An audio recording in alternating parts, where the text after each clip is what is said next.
Hello, welcome once again to AET TV. We are at MUST, still commemorating on the World AIDS Day, which is today, the 1st of December 2022. With me, I have Mr. Bukenya Hakim, commonly known as BK, and he is the administrative secretary of MPP. You're welcome to AET TV. How are you? I'm really doing well. Thank Wow. you. How are you, Bridget? I'm good. So how far with the arrangements for the World AIDS Day before we go into the activities that you are running down there? How far are you and how prepared are you? Wow. Yeah, that's really a very challenging question, if I Mm, may say. Yeah, mm, because unlike other days, this time around we are in a holiday, and honestly, we have not had quite a number of programs that we have for tomorrow. But maybe we have a package in form of messages that we can share with our colleagues.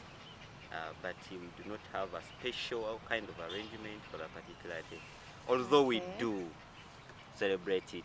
Okay, I think Yeah. before we go into the celebrations and the And the commemoration, commemoration. you should give us some highlight. You should give us the light about MPP and how is it connected into the activities to do with World AIDS Day.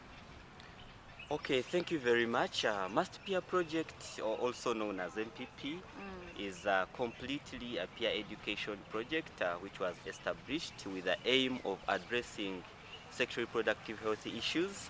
okay. Majorly, we deliver our packages through guidance and counseling, through focus group discussions, through movie nights.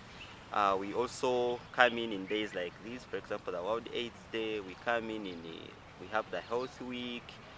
We have free guidance and counseling. We have HIV testing, and majorly we deal with young people. That Is is why. HIV testing for free? Oh yeah, it is for free, but we don't do it as MPP. But we have partners. We have Reproductive Health Uganda. We have uh, uh, TASO, and so many others. So we always organize this. Usually it's once or twice a semester, and we do it for free of charge. Okay. So as you deliver your services and especially things to do with HIV, don't you find some challenges whereby some students don't feel free to come for advice, to come for knowledge, to come for even testing? Wow, you've answered the question. When it comes to HIV and Eh, any other thing to do with sex, it's really very sensitive in the perspective of students. So usually we find quite a number of challenges, and the main one is what you've just hinted on, that failure to disclose. People do not want to open up about their sexuality, and usually we don't know how we can help them without knowing what they're actually going through. So that major challenge is that people are not as open, or sorry, colleagues are not as open as they should. So we find really a challenge of identifying those that may need our help. Even when we identify them and they don't open up to us, it is hard to know how we can help them. okay. Yeah. So according to you, and maybe even the whole MPP team, Yes. or what do you always consider, which category of people, or what is your target audience, that these are the people that are at a risk of HIV and they should be our major focus? Oh, thank you very much. Young people, students are at a Mm, risk of HIV, and this does not segregate between boys and girls, or ladies and gentlemen. However, ladies are at a higher risk here because I remember one of our colleagues, the person who established MPP, that is Annette, she wrote some book, and it's called Trading in Sex Currency. It's something that you should maybe think about reading.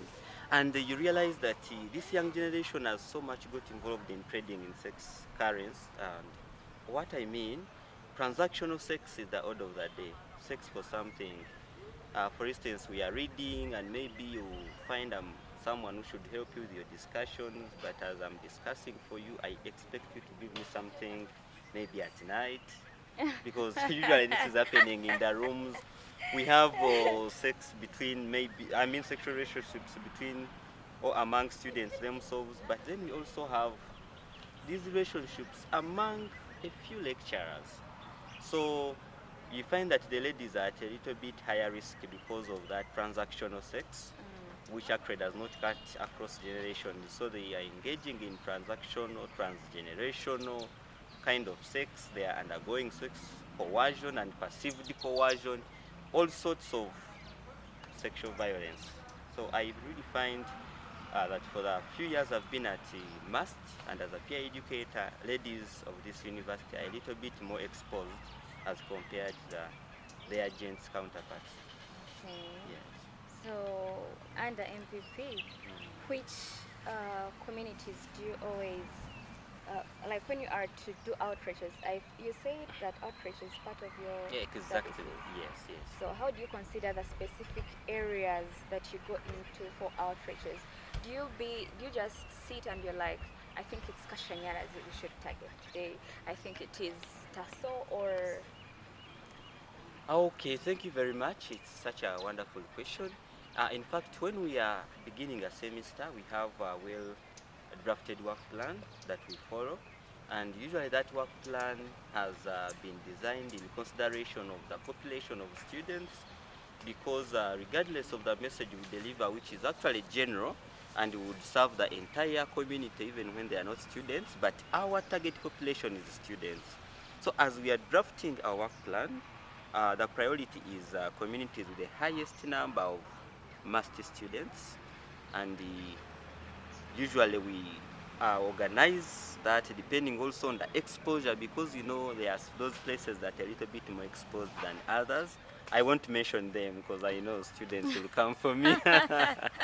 Yeah, but usually when we are designing these programs, we have that in mind. We know that maybe students from a given, usually call them constituency, are a okay. little bit more exposed than others, Oh. and we always focus and target those Okay. populations. Yeah, but the main issue is to do with the number of students in that particular area. And we Okay. actually have those records from the dean's office. We can know like the area with a number of hostels and with a little bit more students than other areas. And usually that is our target. Okay.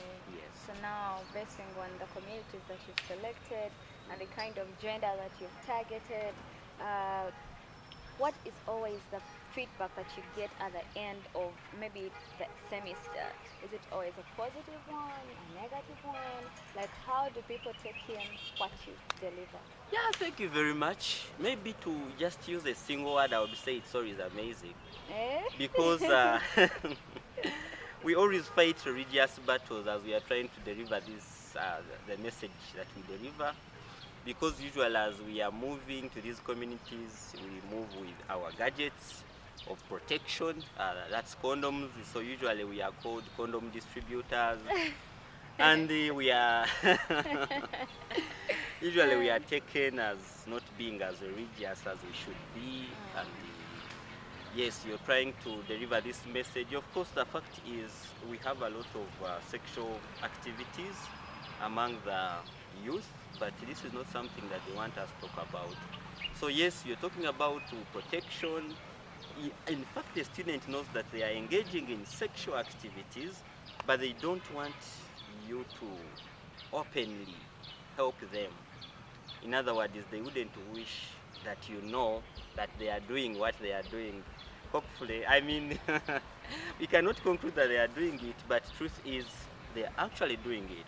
But because of their religious ties and you know the cultural aspect of sexuality in Uganda is still a little bit closed, as the president of recent said that if he kissed the wife in public, then he would lose all the votes. So still, the public is a little bit not ready to open up, and therefore, even when we are delivering these packages, even when we want to extend the hand of help with free condoms, or even when we want to educate our colleagues to help them have safe sex or to protect themselves against unwanted pregnancies, they would rather have the unwanted pregnancies and maybe struggle with trying to abort and all that than accepting that they are having sex and taking in our message and using protection.